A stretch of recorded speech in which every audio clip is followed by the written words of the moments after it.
Est-ce qu'on a tendance à avoir des objectifs qui soient trop modestes? Eh bien oui, pour plusieurs raisons psychologiques. En effet, la recherche en psychologie motivationnelle, elle nous montre que nous sous-estimons fréquemment notre capacité à progresser, et que ce soit par prudence ou pour éviter l'échec. Donc il y a plusieurs facteurs qui sont en jeu. Il y a la peur de l'échec ou du jugement.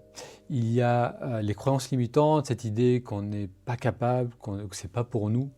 Il y a aussi le statu quo, le biais de statu quo, on préfère ce qui est connu à l'inconnu. Les travaux de Daniel Kahneman et Amos Tversky nous montrent que nous cherchons souvent à minimiser les pertes plutôt qu'à maximiser ce qui compte vraiment pour nous, ce qui va nous conduire à des objectifs prudents mais peu nourrissants. Pour notre bien-être, pour notre épanouissement personnel, il va être important donc de se donner des objectifs plus importants, qui sont vraiment quelque chose qui nous inspire.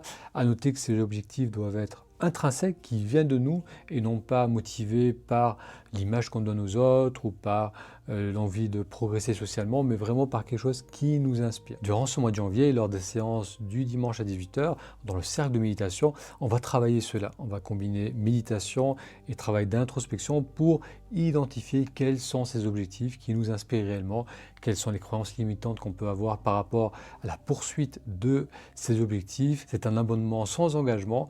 Vous pouvez rejoindre le cercle de méditation en suivant le lien qui sera dans la bio. On vient de voir qu'on a des objectifs qui sont trop modestes et l'importance d'avoir des objectifs plus importants mais alignés avec nos valeurs.